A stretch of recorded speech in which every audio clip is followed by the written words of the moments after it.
ආයුබෝවන්. යථාර්ථවාදීව ලෝකයේ දෙස බලන්නට සත්‍ය සිදුවීම් සම්පින්ඩනයක පුවත් දිගහැරුම ශ්‍රද්ධා රූපවාහිනී 6 ප්‍රධාන ප්‍රවෘත්ති විකාශය සමගින් මම ලකිඳු නුවංග ප්‍රථමයෙන් සිරස්තල.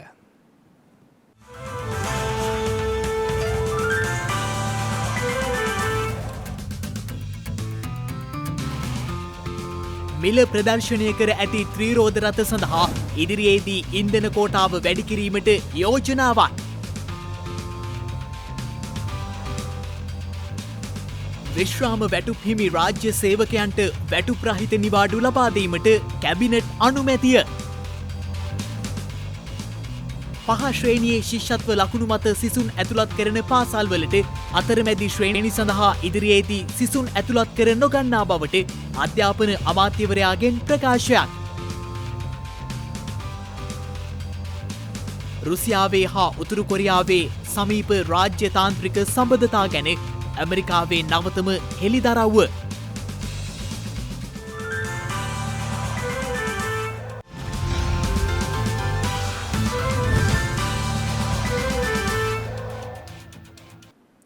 පැවති තද වැසි තත්ත්වයේ අඩුවීමක් අපේක්ෂා කළ හැකි බව කාලගුණ විද්‍යා දෙපාර්තමේන්තුව පවසනවා. මේ අතර දිවයිනට බලපා ඇති අයහපත් කාලගුණ තත්ත්වයක් සමග දිවයිනේ ප්‍රදේශ කිහිපයක සුළු ගංවතුර තත්ත්වයක් හටගෙන ඇති බවයි වාර්තා වන්නේ. අද දිනයේදී පැවති තද වැසි තත්ත්වයේ අඩුවීමක් අපේක්ෂා කළ හැකි බව කාලගුණ විද්‍යා දෙපාර්තමේන්තුව පවසනවා. එමෙන්ම බස්නාහිර සහ සබරගමුව පළාත්වලත් මහනුවර නුවර එළිය ගාල්ල සහ මාතර දිස්ත්‍රික්කවලත් විටින් විට වැසි ඇතිවිය හැකි බවයි එම දෙපාර්තමේන්තුව සඳහන් කළේ. දිවයිනේ අද දිනේ කාලගුණික තත්ත්වය ගත්තම පෙර දිනවලට සාපේක්ෂව ප්‍රමාණාත්මක අඩුවීමක් තමයි අපි අපේක්ෂා කරන්නේ. කෙසේ නමුත් බස්නාහිර වයඹ සබරගමු නුවර නුවර එළිය ගාල්ල මාතර වගේ දිස්ත්‍රික්කවල විටින් විට වැසි තත්ත්වයක් නිර්මාණය වෙනවා. හැබැයි ප්‍රධාන වශයෙන් සූර්යාලෝකයක් පැටෙන අවස්ථා තියෙනවා. ඊට අමතරව දිවයිනේ ඌව සහ නැගෙනහිර වගේ පළාත්වලත් උතුරු මැද වගේ පළාත්වල සාමාන්‍ය සිහින් වැසි ස්වල්පයක් ඇතිවීමේ හැකියාවකුත් තියෙනවා. විශේෂයෙන් මතක් කරන්න ඕනේ දිවයිනේ සබරගමුව නුවර එළිය ගාල්ල මාතර වගේ දිස්ත්‍රික්කවල සමහර ස්ථානවලට මිලිමීටර් 50 ඉක්මන වර්ෂාපතන ලැබීමේ හැකියාවන් තියෙනවා. අනෙක් කාරණේ තමයි මේ වර්ෂාවත් එක්ක తాවකාලිකව තද සුළං සහ අකුණු අනතුරු ඇතිවීමේ තත්ත්වයන් තියෙනවා. සාමාන්‍යයෙන් සුළඟේ වේගය වැඩි මුහුදු සීමා ගත්තොත් පුත්තලමේ ඉඳන් මන්නාරම හරහා තිරිකුණාමලය දක්වා තියෙන මුහුදු තීරයත් ඊට අමතරව ගාල්ලේ සිට හම්බන්තොට හරහා පොතුවිල් දක්වා තියෙන වෙරළබඩ තීරයට ඔබෙන් තියෙන මුහුදු තීරවල සුළඟේ වේගය පැයට කිලෝමීටර් 60-70 දක්වා ඉහළ යෑමේ තත්ත්වයන් තියෙනවා. එම මුහුදු සීමාව තරමක රළු වීමේ හැකියාවකුත් තියෙනවා. ඉදිරි දින කිහිපය තුළදී මේ වර්ෂාපතනයේ ක්‍රමක්‍රමයෙන් අඩුවීමක් තමයි අපි අපේක්ෂා කරන්නේ. සැප්තැම්බර් 9 10 වගේ වෙනකොට සැලකිය යුතු අඩුවීමක් අපි අපේක්ෂා කරනවා. මේ අතර දිවයිනට බලපා ඇති අයහපත් කාලගුණ තත්ත්වයක් සමග දිවයිනේ ප්‍රදේශ කිහිපයක සුළු ගංවතුර තත්ත්වයක් හටගෙන තිබෙනවා. වාරිමාර්ග දෙපාර්තමේන්තුව සඳහන් කළේ කැලණි, කළු, ගින්, නිල්වලා, මහවැලි යන ගංගාවල සහ මහ ඔය සහ අත්තනගල ඔයේ ජල මට්ටම් මේ වන විට ශීඝ්‍ර ලෙස ඉහළ ගොස් ඇති බවයි. මේ අතර පවතින අධික වර්ෂාවත් සමග මහවැලි වේලේ වාන්දොරටු 5ක් සහ පොල්ගොල්ල දැදුරු ඔයේ වාන්දොරටු 8ක්ද මේ වන විට විවෘත කර තිබෙනවා. එමෙන්ම ඉහළ කොත්මලේ ජලාශයේ වාන්දොරටුවක්ද ලක්ෂපාන සහ කැනියොන් ජලාශයේ වාන්දොරටු 2ක් බැගින්ද ඊයේ රාත්‍රියේ සිට විවෘත කර ඇති බවයි වාර්තා වන්නේ. මේ විට කැලණි ගංගාව සුළු ගංගාතුර මට්ටමකට ළඟා වෙලා තියෙනවා. විශේෂයෙන්ම අවිස්සාවේල සිට ඉන් පහළ මෝතර දක්වාම කැලණි ගඟ දෙපස සුළු ගංගාතුර තත්ත්වයක් පවතිනවා. අද දිනය තුලත් මේ තත්ත්වය සුළු වශයෙන් ඉහළ යාමේ අවදානමක් පවතිනවා. ඊට අමතරව මහා ඔය ඩ්‍රෝනියේ පහත් බිම් ප්‍රදේශ සුළු ගංගාතුර මට්ටමකටපත් වුණා ඊයේ රාත්‍රියේ. එම සුළු ගංගාතුර තත්ත්වය පහළ ප්‍රදේශවලදී තවදුරටත් සුළු වශයෙන් අද දිනය තුලත් ඉහළ යාම බලාපොරොත්තු වෙන්න පුළුවන්. කළුගඟ ඩ්‍රෝනියේ කුඩාගඟ උපඩ්‍රෝනිය සුළු ගංගාතුර මට්ටමකටපත් වුණා. විශේෂයෙන්ම බුලත් සිංහල සහ පාරින්ද නුවර කියන ප්‍රාදේශීය ලේකම් කොට්ටාශවල කුඩාගඟ සහ මගුරගඟ කියන අතුගංගාවල ජල මට්ටම් තවදුරටත් සුළු වශයෙන් ඉහළ යා හැකියි. පොදුවේ ගත්තාම දැදුරෝය, මහෝය, අත්තනගලෝය, කළු, කැලණි, ගින්, නිල්වලා, ඒ වගේම බෙන්තර ගඟ කියන ගංගාවල අවට පදිංචි මහජනතාව සැලකිල්ලේ පසුවීම වැදගත්. මේ අතර දිස්ත්‍රික්ක 8ක් සඳහා ජාතික ගොඩනැගිලි පර්යේෂණ සංවිධානය විසින් නායම් අනතුරු ඇඟවීමේ නිවේදනයක් නිකුත් කර තිබෙනවා. ඒ අනුව කොළඹ, කළුතර, මහනුවර, කෑගල්ල, කුරුණෑගල, මාතලේ, නුවරඑළිය, රත්නපුර යන දිස්ත්‍රික්ක සඳහායි එම නායම් අනතුරු ඇඟවීමේ නිවේදනය නිකුත් කර ඇත්තේ. මහනුවර දිස්ත්‍රික්කයේ උඩුනුවර ප්‍රාදේශීය ලේකම් කොට්ටාසයටත්, කෑගල්ල දිස්ත්‍රික්කයේ රඹුක්කන, කෑගල්ල, රුවන්වැල්ල, යටිඅන්තොට, බුලත් කොහුපිටිය සහ මාවනලයන් ප්‍රාදේශීය ලේකම් කොට්ටාස වලටත්, කුරුණෑගල දිස්ත්‍රික්කයේ මල්ලවපිටිය ප්‍රාදේශීය ලේකම් කොට්ටාසයටත්, නුවරඑළිය දිස්ත්‍රික්කයේ අඹගමුව කෝරළේ ප්‍රාදේශීය ලේකම් කොට්ටාසයටත්, රත්නපුර දිස්ත්‍රික්කයේ කුරුවිට හා කලවානයන් ප්‍රාදේශීය ලේකම් කොට්ටාස වලටත් අධීර 3 යටතේ ඉවත් වීමේ රතු නිවේදනය නිකුත් කරන ලැබුවා. මේ වෙනට වර්ෂාපතේ යම් අඩුවීමක් දක්වන්න ලැබුණත් පසුගිය දිනේදී ලැබුණු අධික වර්ෂාපතයෙන් පස හොඳින්ම තෙතබරත ඇති නිසා ජාතික කුරුල්ලේ පරිශ සංවිධානයේ ජනතාව ඉල්ලා සිටිනේ එම කාරණාව හොඳින් අවබෝධ කරගෙන තමාට පරිසරය සම්බන්ධව අවධානයෙන් සිට යම්කිසි කණ්ඩි කඩා වැටීම්, ගල් පෙරලීම් ආදී සිදුවීමට තියෙන හැකියාවන් වැඩි නිසා එම අවස්ථාවලදී අවශ්‍ය වූ තාරක විස්තර කර යන්න සිල්ලා සිටිනවා. මේ අතර ආපදා තත්ත්වයන්ට පූර්ව සූදානම් වීමට අවශ්‍ය කටයුතු සම්පාදනය කරන ලෙස ජනාධිපති රනිල් වික්‍රමසිංහ මහතාගේ උපදෙස් මත ජනාධිපති ලේකම් සමන් ඒකනායක මහතා විසින් සියලු දිස්ත්‍රික් ලේකම්වරුන් දැනුවත් කරමින් නිවේදනයක්ද නිකුත් කර තිබෙනවා. මිල ප්‍රදර්ශනය කර ඇති ත්‍රිරෝධ රථ සඳහා ඉදිරියේදී ඉන්ධන කෝටා වැඩි කිරීමට බලාපොරොත්තු වන බව විදුලි බල හා බලශක්ති අමාත්‍ය කංචන විජේසේකර මහතා පවසනවා. අද පාර්ලිමේන්තුවේදී ත්‍රිරෝධ රථ රියදුරන්ට ලබා දෙන ඉන්ධන කෝටාව සම්බන්ධයෙන් අදහස් දක්වමිනුයි අමාත්‍යවරයා මේ බව සඳහන් කළේ. මේ වන විට අපේ QR ක්‍රමවේදය හරහා ත්‍රිරෝධ රථ 10,43,116ක් ලියාපදිංචි කළ තියෙනවා. ඒ 10,43,116න් පසුගිය සතියේ පමණක් ත්‍රිරෝධ රථ 9,39,447ක් ඉන්ධන ලබාගෙන තියෙනවා. ඒ වගේම මේ වන විට අපි පොලිස් ස්ථාන වලට සහ පළාත් පාලන ආයතන වලට ඒ වගේම ගමනාගමන කමිෂන් සභාවට උපදෙස් ලබා දීලා තියෙනවා. විශේෂයෙන්ම මේ ත්‍රිරෝධ රථ අතරින් වෘත්තිමය වශයෙන් පූර්ණ කාලීනව කටයුතු කරන ත්‍රිරෝධ රථ අපිට හඳුනාගෙන දෙන්න කියලා. මොකද පූර්ණ කාලීනව කටයුතු කරන වෘත්තිමය වශයෙන් කටයුතු කරන ත්‍රිරෝධ රථ හඳුනාගත්තොත් පමණයි අපිට ඔවුන්ට වෙනත් විකල්ප ක්‍රමයකින් ඉන්ධන වැඩි සලාකයක් ලබා දීමට අපිට කටයුතු කරන්න පුළුවන් වෙන්නේ. ඒ අරමුණෙන් තමයි අපි ලියාපදිංචි කරන්න කියලා කිව්වේ පොලිස් ස්ථානවල. ඒ වගේම ඉදිරියේදී අපි සලාක ක්‍රමය වැඩි කිරීමට බලාපොරොත්තු වෙනවා. ගමනාගමන කමිෂන් සභාව සහ අපිට ප්‍රවාහන අමාත්‍යාංශය විසින් ලබා දෙන නිර්දේශ අනුව විශේෂයෙන්ම මීටර ටැක්සි තියෙන ඒ වගේම විශේෂයෙන්ම මිල ගාස්තුව ප්‍රදර්ශනය කරලා ඒ මිල පමණක් සාධාරණව අය කරන පිරිස් වලට වැඩි ඉන්ධන කෝටාවක් ලබා දීම සඳහා අපි අවධානය යොමු කළා තියෙනවා. ඒ ලබා දෙන කෝටාව පමණක් අර තෝරාගත්ත ඉන්ධන පෙරෝම් හල්ලන් වලින් ලබා ගන්නත් ඔවුන්ට සාමාන්‍යයෙන් ලැබෙන ලීටර 5 ඕනෑම පෙරෝම් හල්ලකින් ලබා ගැනීම සඳහා තමයි අපි වැඩ පිළිලක් ආරම්භ කළා තියෙන්නේ. ඒක අපිට ගමනාගමන කමිෂන් සභාව සහ ප්‍රවාහන අමාත්‍යාංශයත් පළාත් සභාව මගින් ඒ තොරතුරු ලබා දුන්නාට පස්සේ ඒක අපි ලබා දෙන්න කටයුතු කරනවා. විශ්‍රාම වැටුප් හිමි රාජ්‍ය සේවකීන් හට දේශීය වශයෙන් වැටුප් රහිත නිවාඩු ලබා දීමේ කමිටු නිර්දේශ ක්‍රියාත්මක කිරීමට කැබිනට් අනුමැතිය හිමිව තිබෙනවා. 2022 ජූනි මස 13 වන දින ඇති අමාත්‍ය මණ්ඩල රැස්වීමේ තීරණය අනුව ජ්‍යෙෂ්ඨත්වයට හානියක් නොවන පරිදි විශ්‍රාම වැටුප් හිමි රාජ්‍ය සේවකයන්ට දේශීය වශයෙන් නිවාඩු ලබා දීම සම්බන්ධයෙන් නිර්දේශ ඉදිරිපත් කිරීම සඳහා ජ්‍යෙෂ්ඨ නිලධාරීන්ගෙන් සමන්විත කමිටුවක් පත් කරනු ලැබුවා. එකී කමිටුව විසින් උපරිම වසර 5ක කාලයක් දක්වා වැටුප් රහිත නිවාඩු ලබා දීමට අදාළව ඉදිරිපත් කර ඇති නිර්දේශ ක්‍රියාත්මක කිරීම පිණිස රාජ්‍ය පරිපාලන සුදේශ කටයුතු පළාත් සභා හා පළාත් පාලන අමාත්‍යවරයා වශයෙන් අග්‍රාමාත්‍යවරයා ඉදිරිපත් කළ යෝජනාව අමාත්‍ය මණ්ඩලය විසින් අනුමත කර තිබෙනවා. රටේ පුරවැසියන්ට සෞඛ්‍ය සම්පන්න ආහාර පරිභෝජනය කිරීම සඳහා ඉඩ ප්‍රස්ථාව සලසන ආරක්ෂිත ආහාරමය පරිසරයක් පැවතීම ඇතුළුව ජනතාවගේ පෝෂණ තත්ත්වයේ යහපත්ව පවත්වාගෙන යාම කෙරෙහි බලපාන විවිධාකාර වූ ගැටලුවලට සාර්ථකව විසඳුම් ලබා දීමේ අරමුණින් ජාතික පෝෂණ ප්‍රතිපත්තිය 2021-2030 සකස් කර තිබෙනවා. සියලුම ශ්‍රී ලාංකිකයන් සඳහා ප්‍රශස්ත පෝෂණය යන දැක්ම සහ ඒ ක්‍රියාවට නැංවීම සඳහා වන උපාය මාර්ගික රාමුව සහිත එකී ප්‍රතිපත්තිය ක්‍රියාත්මක කිරීම පිණිස සෞඛ්‍ය අමාත්‍යවරයා ඉදිරිපත් කළ යෝජනාවට අමාත්‍ය මණ්ඩල අනුමැතිය හිමි වුණා. රජයේ සතු වාණිජ්‍ය ව්‍යාපාරයන්හි කාර්ය සහදනය දීර්ඝ කාලයක් තිස්සේ සතුරුදායක තත්වයක නොපවතින අතර ඇතැම් ව්‍යාපාර විවිධ හේතුන් මත අඛණ්ඩව පාඩු ලබමින් සිටින බවට හඳුනාගෙන තිබෙනවා. මෙම තත්වයේ මහා භාණ්ඩාගාරයේ වෙත දැඩි පීඩනයක් ඇති කිරීමට හේතු වී ඇති බැවින් එවැනි ව්‍යාපාර කාර්යක්ෂම හා ඵලදායී ලෙස ක්‍රියාත්මක කිරීම සඳහා විකල්ප යාන්ත්‍රණයක් හඳුන්වා දිය යුතුව තිබුණා. ඒ අනුව මහා භාණ්ඩාගාරයේ වෙත පැවරී ඇති මූල්‍ය බර අවම කර ගැනීම සඳහා වන ක්‍රම හඳුනා ගැනීමත් රජයේ සතු ව්‍යවසායන්හි සමස්ත කාර්ය සාධනය වැඩි දියුණු කිරීමත් අරමුණු කර ගනිමින් රාජ්‍ය ව්‍යවසායන් ප්‍රතිසංස්කරණය කිරීම සම්බන්ධයෙන් අවශ්‍ය මඟ පෙන්වීම සහ සහායවීම සඳහා මුදල් ආර්ථික ස්ථායීකරණ හා ජාතික ප්‍රතිපත්ති අමාත්‍යාංශය යටතේ රාජ්‍ය ව්‍යවසාය ප්‍රතිව්‍යුහගත කරන ඒකකය ස්ථාපිත කිරීම පිණිස මුදල් ආර්ථික ස්ථායීකරණ හා ජාතික ප්‍රතිපත්ති අමාත්‍යවරයා වශයෙන් ජනාධිපතිවරයා ඉදිරිපත් කළ යෝජනාවට අමාත්‍ය මණ්ඩල අනුමැතිය හිමි වුණා.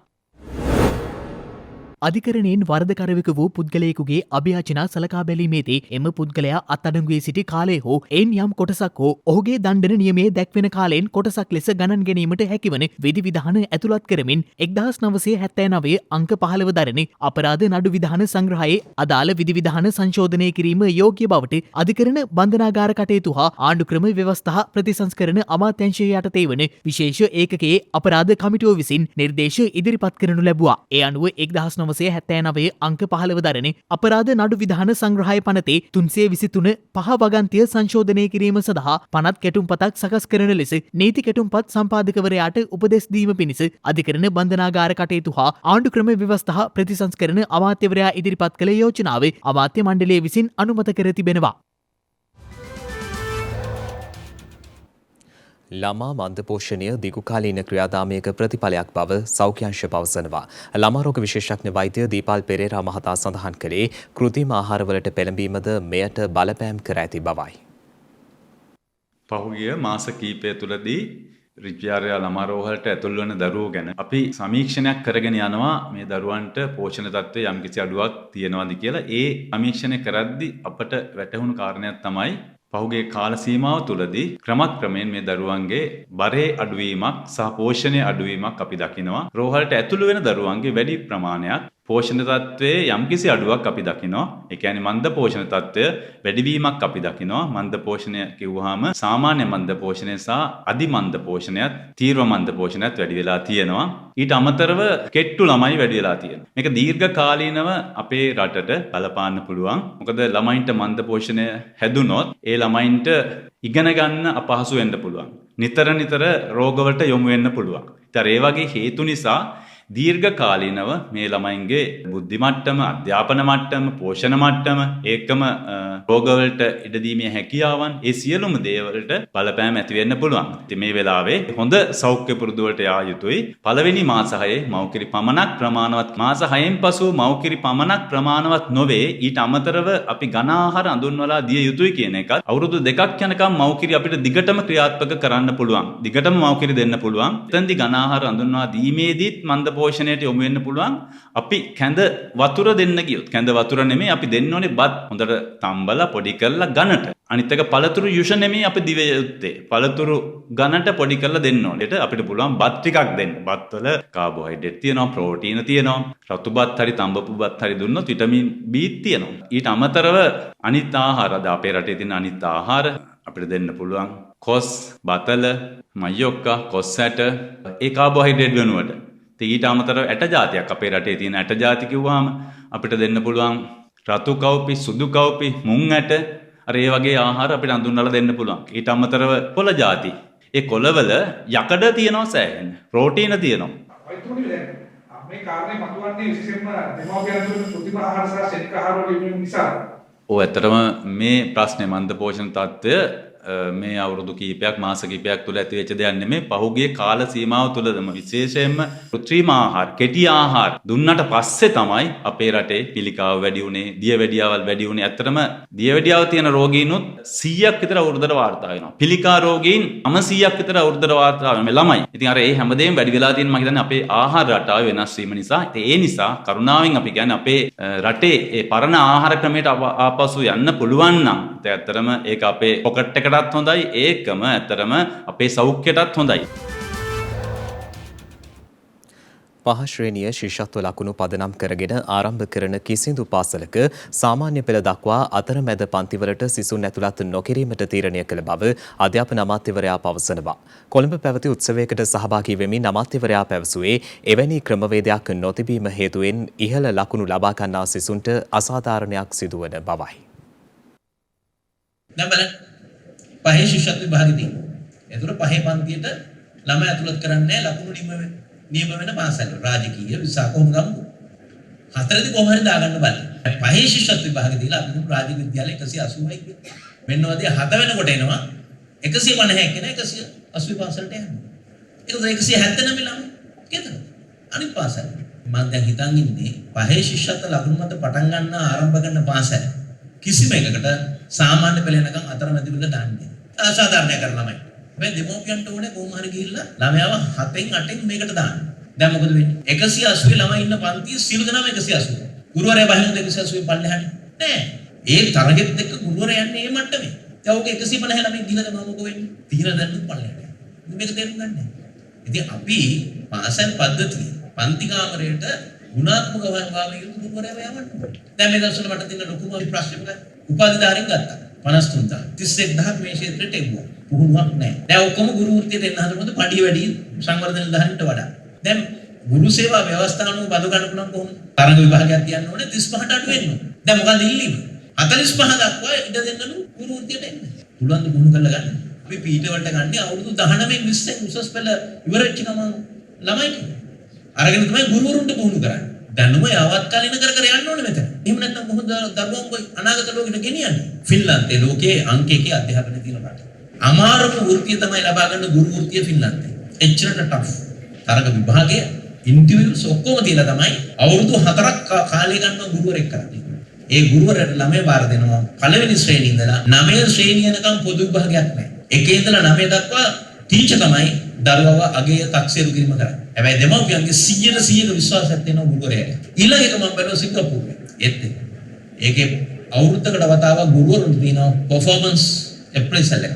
කාර්ය සාධනය වෙන බලන්න. අපි මෙල බැලුවොත් කොහොමද? හොඳට දිනා ඉන්නවා. අපි දරුවන්ගේ බලනෝනේ. ටෙස්ට් තියෙනවා මේ ඔක්කොම කරනවා. හැබැයි මේගොල්ලෝගේ කාර්ය සාධනය කවුරුත් බලන්නේ. අපේ බලනවානේ දේශපාලඥයෝ. බලන්නේ නැහැ නේ. බලන්නේ තු දීලා තමයි අද මේක වෙලා තියෙන්නේ. මෝටර් රථ ප්‍රවාහන දෙපාර්තමේන්තුවේ සේවාලාභීන්ට තම ගෙවීම් සිදු කිරීමට ක්‍රෙඩිට් කාඩ්පත් ඇතුළු සියලුම විද්‍යුත් කාඩ්පත් භාවිත කිරීමට හැකි බව මෝටර් රථ ප්‍රවාහන කොමසාරිස් කුසලානිද සිල්වා මහත්මිය පවසනවා. අපි දෙපාර්තමේන්තුව විදිහට මහජනතාවට සේවාවක් සපයන ගමන්ම රජයට ආදායමක් උත්පාදනය කරන දෙපාර්තමේන්තුව. විශේෂයෙන්ම ක්‍රෙඩිට් කාඩ් විතරක් නෙවෙයි සියලුම විද්‍යුත් කාඩ්පත් මගින් ගනුදෙනු කිරීම අද දවසේ ඊටාම වැදගත් කාරණාවක්. ඒ කාරණාව ගැන සැලකමින් අපේ දෙපාර්තමේන්තුව අපේ සේවාලාභීන්ට අපේ සේවා තත්ත්වයන් ඉහළ නංවීම සඳහා විද්‍යුත් කාඩ්පත් මගින් ගනුදෙනු කරන්න අවස්ථාව 2022 සැප්තැම්බර් 5 වෙනිදා සිට ආරම්භ කර බව ඊටාම සතුටින් කියන්න කැමතියි. බොහෝ වෙලාවට අපි දකින තැන් තමයි දැන් නූතන තරුණ පරපුර විශේෂයෙන්ම පුරුදු වෙලා තියෙනවා මේ තාක්ෂණයත් එක්ක ගනුදෙනු කරන්න. ඒ නිසා ඒගොල්ලෝ වැඩිපුර කැමති කාඩ් එකක් අරගෙන ඇවිල්ලා සල්ලි සාක්කුවේ දාගෙන ඉන්නකොට කාඩ් එකක් අරගෙන ඇවිල්ලා ගෙවීම් කරනවා. ඒකට ඒගොල්ලන්ට යම් හේකින් සමහරට ඒගොල්ලෝ බලාපොරොත්තු වෙනවා දැන් හැමතැනම පුඩ් සිටි එකට ගියත් කොහෙ ගියත් මේ තාක්ෂණය යාලට පාවිච්චි කරන්න පුළුවන්. එතකොට අපි දෙපාර්තමේන්තුවක් විදිහට අපි ගාවට ඇවිල්ලා එයාට සමහර වෙලාවට අතේ තියෙන මුදල මදි වුණොත් එයා අපහසුතාවයටපත් වෙනවා. එහෙම අවස්ථා වුණ තරම් අපි දැකලා තියෙනවා. විශේෂයෙන් වෙරහැර මුදල් ගෙවා ගන්න බැරුව ආපහු ගිහිල්ලා ආය දවසක් එන්න වෙන දවස් තිබිලා තියෙනවා. මේ එහෙම උදාහරණ තියෙනවා අපිට. අපි ආරම්භයක් විදිහට වේරහැර කාර්යාලයත් නාරහිම්පිට කාර්යාලයට විතරයි දැනට මේ කාඩ්පත් ගෙවීම කරන්නේ. මොකද අපි කාලයක් කතා කරා දැනට සාකච්ඡා කරගෙන ඉන්නවා විශේෂයෙන් අපේ කොහොමද අපෙන් දෙන සේවය වැඩි දියුණු කරන්නේ කියලා. ඒකේ ප්‍රතිඵලය තමයි අද ඔය පළවෙනි පියවර තිබ්බේ.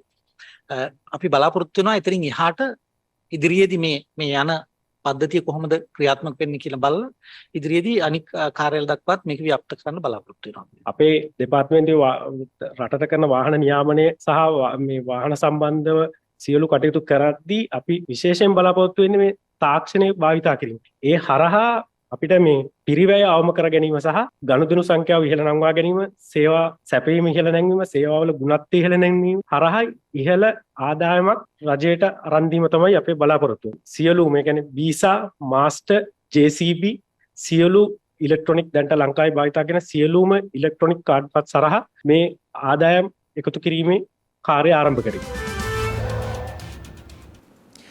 ගත වූ දිනේත් මෙරටින් 50ට අඩු කොවිඩ් ආසාදිතයින් පිරිසක් වාර්තා වුණා.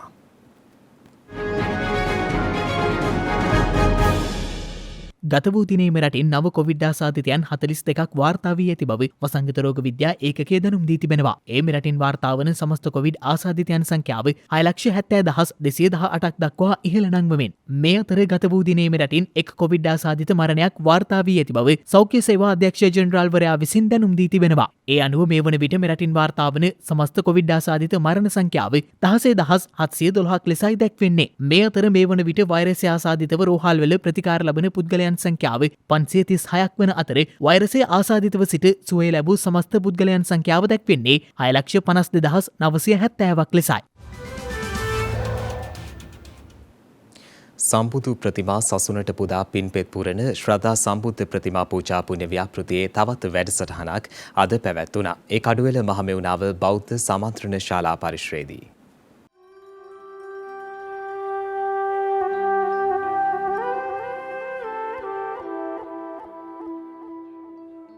දෙතිස් ලකුණෙන් මෙසිත් සැනසූ සම්මා සම්බුදුරජාණන් වහන්සේගේ සම්බුදු පිළිරු සසුනට පුදා මතු මතුත් පින් පුරවන ශ්‍රද්ධා සම්බුද්ධ ප්‍රතිමා උතුම් පුණ්‍ය ව්‍යාපෘතියේ තවත් වැඩසටහනක් අද පැවැත්වුණා.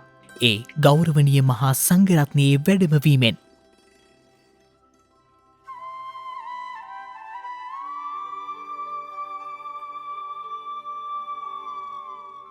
භාග්‍යවතුන් වහන්සේ දේශනා කළා යම්කිසි කෙනෙක් මිනිස්යන්ට සුවසේ ගමන් යන්න පාරක් හදනවා. ඒ පාර නිති පාවිච්චි කරනවද නැද්ද? පාවිච්චි කරනවා. යම් කෙනෙක් ඒ දණ්ඩක් හදනවා පාලම නිති පාවිච්චි කරනවා. යම්කිසි කෙනෙක් ගහක් රෝපණය කරනවා. ඒ ගහ නිරතුරුව යම්කිසි කෙනෙකුට ප්‍රයෝජනවත් වෙනවද නැද්ද? ප්‍රයෝජනවත් වෙනවා. ඒ බඳු පින් කරපු තැනැත්තාගේ පින දිවා රැ දෙකේම වැඩෙනවා. අද මේ පින්වතුන්ලා කරපු පින්කම ගැන හිතන්න. පින්වතුන්ලා මේ පූජාව කරාට පස්සේ මේ පිළිම වහන්සේ යම් තැනක වැඩ හිඳිමින් සදහැවතුන්ලාගේ හිත තුළ සැනසීම උදා කරවාවි. දකින මොහොතක බුදුරුවන දුටුවා හා සමාන පින්පල උපදවාවි. ඈත ඉඳලා මේ පිළිමේ දිහා බලාගෙන මිනිස්සු බුදුරජාණන් වහන්සේව සිහි කරાવી. මේ පිළිම වහන්සේව පුදාවි. දහවලෙත් පුදාවි. රාත්‍රීත් පුදාවි. ඒ හැම මොහොතකම මේ සදහැවත් පින්වතුන්ලාගේ ජීවිතේ බොහෝ පින් වැඩෙනවා. සැදැහැති කුසල කටයුත්තකට සම්බන්ධ වෙමින් කෞශලා ජයසේකර මහත්මිය ඇතුළු පවුලේ සියලුම දෙනාගේ නොමද අනුග්‍රහයෙන් මෙම උතුම් පුණ්‍ය කටයුත්ත සිදු කෙරුණා. සිසුන් 2500ක් පමණ ඉගෙනුම ලබන වඳුරඹ ජාතික පාසල වෙත මෙම පිළිම වහන්සේ පූජා කරනු ලැබුවා. ඒ සඳහා අවශ්‍ය කරන පිළිම වහන්සේ අපිට ලබා දෙන්නට කටයුතු කළ ඒ සියලුම දෙනාට අපි ගුණයෙන් මෛත්‍රී සිතින් යුක්තව ආශිංසනය ඒ වාගේම ආශිර්වාදي අපි ගුණයෙන් යුක්තව සෙත් ප්‍රාර්ථනා කරමින් ඒ අත්තන්ට ආශිර්වාද කරනවා. ගා වඳුරඹ මධ්‍ය විද්‍යාලය කියන්නේ බෞද්ධ දරුවන් 2500කට ආසන්න ප්‍රමාණයක් ශිෂ්‍ය ශිෂ්‍යාවන් ඉගෙනුම ලබන පාසලක්. ඉතින් බොහෝ දුෂ්කරතා මැද මේ කාර්යය සිද්ධ වෙන්නේ පාසල තුලදී. ඉතින් ඒ සඳහා අපිට මේ දීපු දායකත්වය ඊටාම විශාල දායකත්වයක්. මහා කරුණා ගුණයෙන් තැන්පත් සම්බුදු පිළිරු සසුනට පුදා මතු මතුත් පින් පුරන්නට මහමෙවුනාව භාවනා අසපු සංචිතයත් ශ්‍රද්ධා මාධ්‍ය ජාලයත් සමග ශ්‍රද්ධා සමාජ සත්කාර අංශයේ එක්වයි මෙම පුණ්‍ය ව්‍යාපෘතිය දියත් කරනු ලබන්නේ.